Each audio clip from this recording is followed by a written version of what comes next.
का बच्चा है क्या? अरे माँ, मजाक छोड़ो। मुझे फाइनली वो मेन चौराहे वाली दुकान मिल गई है। अब देखना, आपका बेटा दुगनी स्पीड से पैसा कमाएगा। ओफो, ये क्या? मेरी ऑनलाइन मेकअप क्लास चल रही है। इतनी जोर से क्यों बोल रहे हो आप दोनों? अरे मेरी धर्म पत्नी जी, मेकअप क्लास बाद में करना। वो चौराहे वाली दुकान मिल गई है हमको।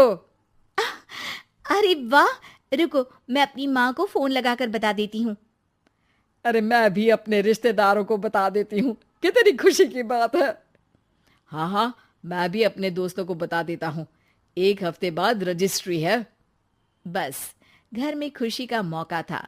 उन तीनों ने अपने अपने फोन उठाए और लोगों में बात फैलाना शुरू कर दिया। और रही सही कसर, श्वेता बहू ने अपने पड़ोस में सबको बताकर कर दी। अरे वर्मा आंटी, अब हम भी जल्दी कार ले लेंगे। घर का रेनोवेशन होगा और ठाट से रहेंगे हम भी। अरे, ऐसा क्या हुआ? लॉटरी बाटरी लग गई है क्या?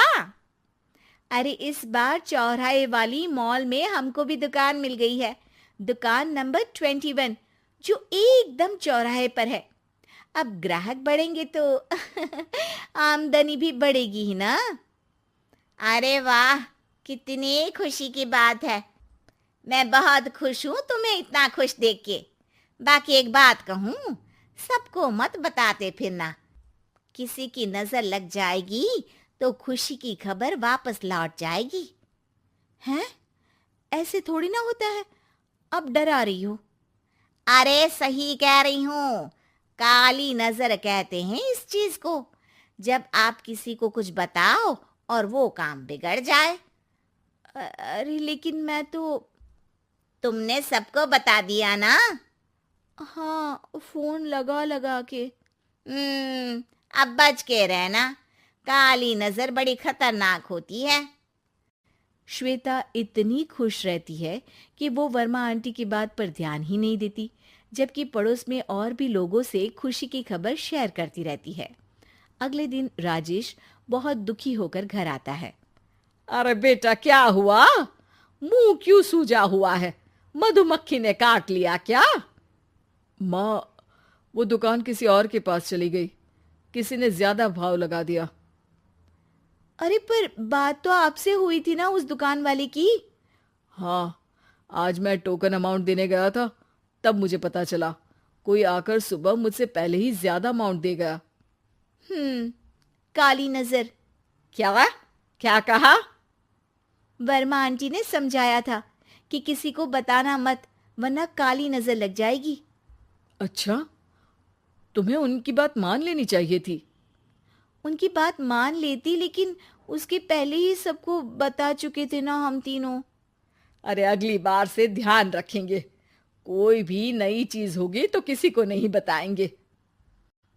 तीनों कुछ दिन ऐसे ही रहते हैं, पर एक दिन श्वेता को एक मेल आता है। राजेश, मेरा ऑनलाइन मेकअप कोर्स कंप्लीट हो गया। अब मैं खुद का पार्लर खोल सकती हूँ। अरे वाह, अपने मोहल्ले में ही खोलते हैं। ये जो घर के सामने दुकान है ना, वहीं। हाँ, यहाँ सस्ती भी मिल जाएगी। अगले दिन श्वेता वर्मा आंटी के पास जाती है, मिठाई का डब्बा लेकर।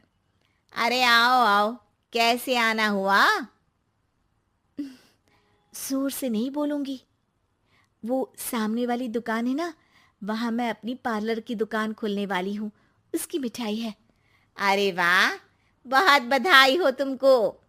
हाँ, मैं कमाने लगूंगी तो राजेश पर पूरे घर का बोझ नहीं रहेगा ना आंटी जी। ये तो है। पर ये बता कि तूने ये बात किसी और को तो नहीं बताई ना? अरे नहीं नहीं, पिछली बार गलती कर दी थी। काली नजर लगी किसी की और राजेश के हाथ से वो दुकान चली गई थी। सबको मत बताना। चलो मैं चलती हूँ, कल दुकान की बात करने भी तो जाना है। अगले दिन श्वेता दुकान के लिए मालिक से बात करने जाती है। अरे लेकिन दुकान तो हम कल रात को ही किसी को दे चुके हैं। कल ही? हाँ, कल ही। 2 दिन बाद कोई यहाँ पार्लर भी खोल लेगा। अब कहीं और दुकान देख लीजिए। अरे पर हमको भी तो पार्लर ही खोलना था।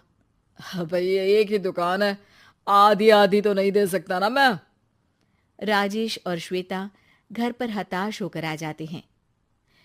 इस बार तो किसी को बताया भी नहीं था, अब किसकी काली नजर लग सकती है?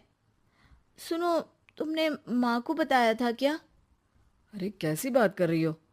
माँ की नजर थोड़ी ना लगेगी। पक्का तुमने किसी को नहीं बताया था ना? सिर्फ वर्मा आंटी को बताया था, उन्होंने ही मुझे किसी को नहीं बताने को कहा। अरे यार तुम भी सही हो, मेरी माँ को नहीं बताने को कह रही हो, पर वर्मा आंटी को बताना तुम्हें जरूरी लगा। अरे वर्मा आंटी ने ही तो काली नजर के बारे में बताया था ना, वो हमेशा हमारा भला ही तो चाहती हैं। मेरी माँ भी हमारा भला ही चाहती है। अरे पर चिल्ला क्यों रहे हो? बात नहीं कर सकते क्या आराम से? नहीं आता वो आराम से बात करना, और करना भी नहीं चाहता हूं मैं। दुकान जाने का दुख गुस्से में बदल गया था और राजेश और श्वेता में बात बंद हो गई थी। 2 दिन बाद मोहल्ले में पार्लर का इनॉग्रेशन हुआ, जिसमें मोहल्ले के सभी लोगों को बुलाया गया, पर श्वेता, राजेश और माँ नहीं जाते। माँ, अंदर आ जाओ, क्या देख रही हो?